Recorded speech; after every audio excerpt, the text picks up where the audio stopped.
Allô tout le monde, j'espère que vous allez bien. Aujourd'hui, on se retrouve dans une nouvelle vidéo pour la troisième et dernière partie de mon histoire en lien avec la surdité. Dans la troisième partie, je vais vous parler de mon parcours scolaire en tant que malentendante avec un implant cochléaire. Dans la deuxième partie, j'ai beaucoup parlé de l'implant cochléaire, du processus de l'implant cochléaire et aussi de la période où j'ai commencé à entendre les sons. La troisième partie, c'est la suite de la deuxième partie. Dans la troisième partie, je vais surtout parler de l'école que j'ai fréquentée pendant de nombreuses années et je vais aussi parler des aides auditives que j'utilise aujourd'hui. Bon, maintenant, commençons.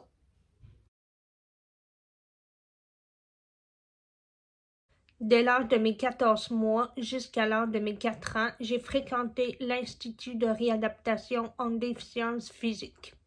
Quand j'ai eu 4 ans, en septembre, mes parents m'ont inscrit dans une école spécialisée pour les enfants malentendants ou sourds ou en difficulté langagière.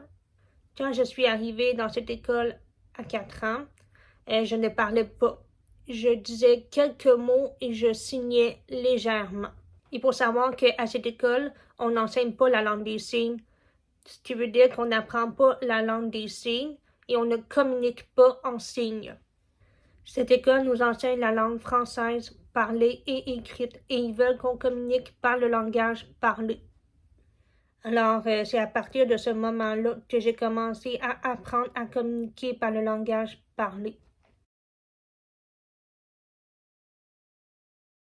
Quand j'ai commencé l'école, j'ai commencé à communiquer par le langage parlé. L'école voulait seulement que je me concentre à apprendre à parler et à communiquer par le langage parlé. Ils ne voulaient pas que je me concentre à apprendre à parler 2 langues. Alors j'ai arrêté d'utiliser la langue des signes pour me concentrer à parler le français et ça a été la même chose pour mes parents de leur côté. Mes parents et d'autres membres de ma famille ont arrêté les cours de signes et ont commencé à communiquer par le langage parlé avec moi.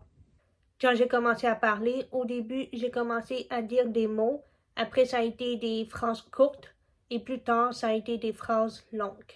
Oui, c'est vrai, j'ai appris à parler, mais j'ai pas appris à parler en un claquement de doigts. J'ai appris à parler au fil des années. À chaque année, il y avait toujours une amélioration au niveau de mon langage parlé et écrit.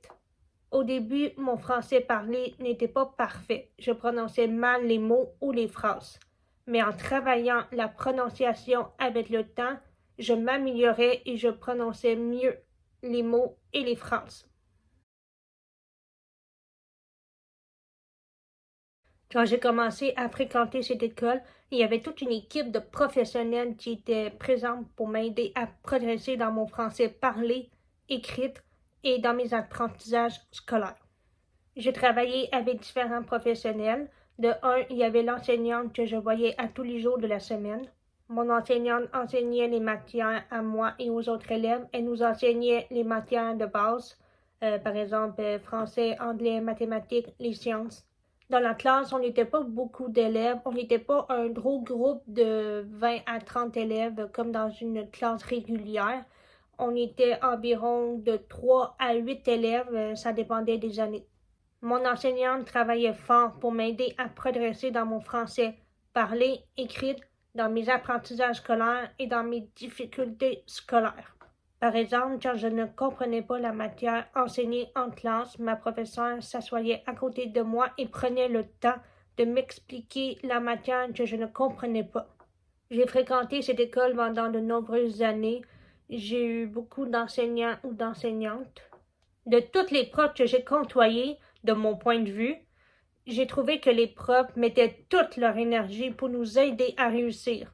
Pour eux, c'était important qu'on réussisse et prenaient à cœur notre réussite. J'ai trouvé que les enseignants étaient passionnés, compréhensifs et attentifs. Ça paraissait qu'ils aimaient leur travail, ils étaient motivés, ils aimaient nous enseigner, ils suivaient et respectaient le rythme de l'élève. À cette école, on faisait du théâtre. On faisait 2 spectacles de théâtre par année. Je voyais une enseignante de théâtre au moins une fois par semaine ou plusieurs fois par semaine pour pratiquer mon texte et aussi à apprendre à bien articuler les mots. La pièce de théâtre était souvent créée par mon enseignante de théâtre et elle était aussi metteur en scène. Le théâtre permettait de faire un travail sur la parole, sur l'écoute, sur l'expressivité et sur la prise de tour de rôle. J'avais beaucoup de plaisir à jouer un personnage. C'était très amusant. Moi, j'aimais beaucoup ça. À part le théâtre, mes parents m'aidaient beaucoup à faire mes devoirs, à faire mes leçons, à faire ma lecture. Ils m'aidaient beaucoup à bien prononcer les mots et les phrases. Ils m'ont beaucoup encouragé, ils m'ont beaucoup soutenu, ils m'ont aussi aidé à me responsabiliser aussi. Je voyais l'orthophoniste au moins une fois par semaine à l'école. Je la voyais pour travailler mon français parlé. J'ai eu des services d'orthophoniste de mes 2 ans et demi jusqu'à l'âge de mes 12 ans. Après l'âge de mes 12 ans, j'ai arrêté de voir l'orthophoniste parce qu'elle avait fait le tour de ce qu'elle avait à voir avec moi. Je voyais de temps en temps l'audiologiste pour faire des tests d'audition pour savoir si j'entendais bien les sons. L'audiologiste peut aussi m'aider à obtenir une ou plusieurs aides techniques auditives. Moi, j'utilise surtout les aides de contrôle de l'environnement. Les aides de contrôle de l'environnement offrent différents modes d'avertissement autres que le son. Ces modes d'avertissement me permettent de m'aider à comprendre ce qui se passe dans mon environnement immédiat, surtout à la maison. Les modes d'avertissement sont en outre des signaux lumineux, des vibrations tactiles et des sons.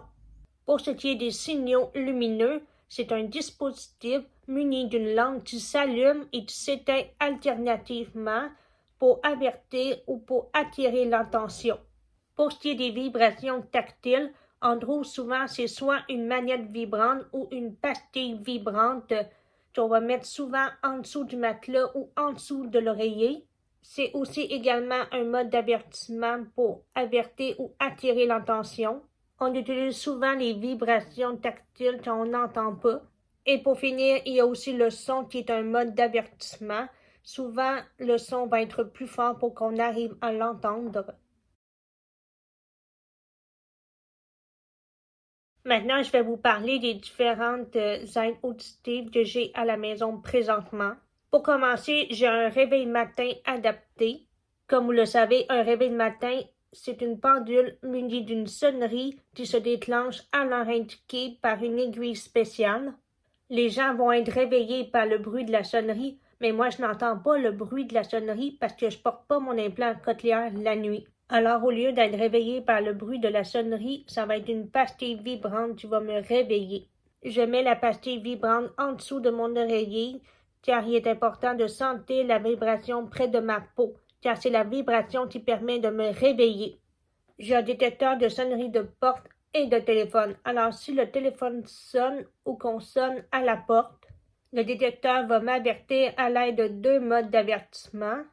La manette qui est connectée au détecteur va sonner et va vibrer. J'ai aussi un détecteur d'alarme d'incendie. C'est important d'être averti si un feu se déclenche dans mon environnement.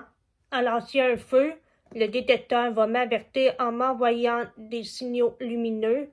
Si je dors dans mon lit, la pastille vibrante va vibrer et ça va sonner aussi si j'entends avec mon implant cochléaire. J'ai tous ces aides auditives pour m'aider à comprendre ce qui se passe dans mon environnement immédiat. Il faut savoir qu'il existe plein d'autres aides techniques auditives. Il n'y a pas juste les aides de contrôle de l'environnement.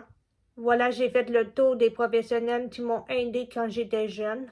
Je suis vraiment reconnaissante d'avoir eu une aussi belle équipe.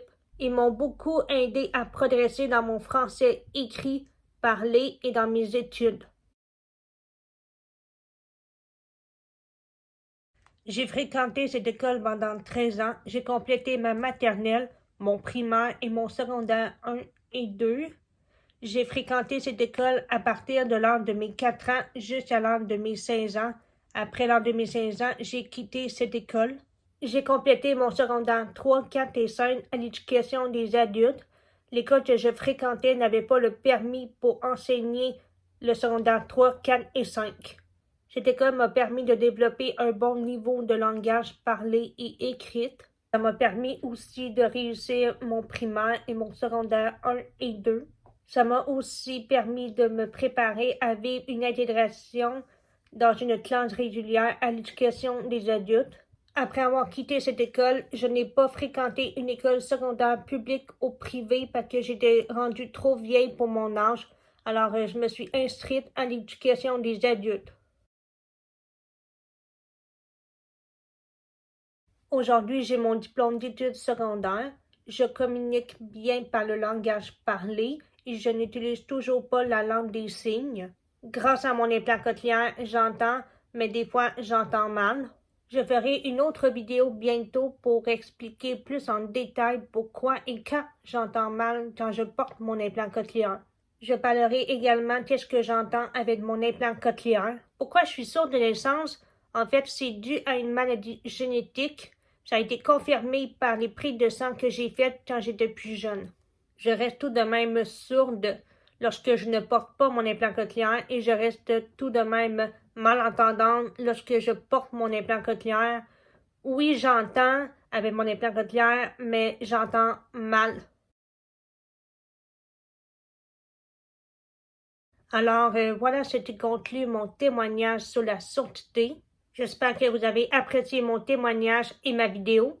Si vous avez des questions ou un témoignage à partager, n'hésitez pas à me les écrire en commentaire. Ça va me faire un plaisir de vous lire et de vous répondre. N'oubliez pas de liker la vidéo parce que je vais sortir d'autres vidéos sur l'implant cochléaire et la surdité.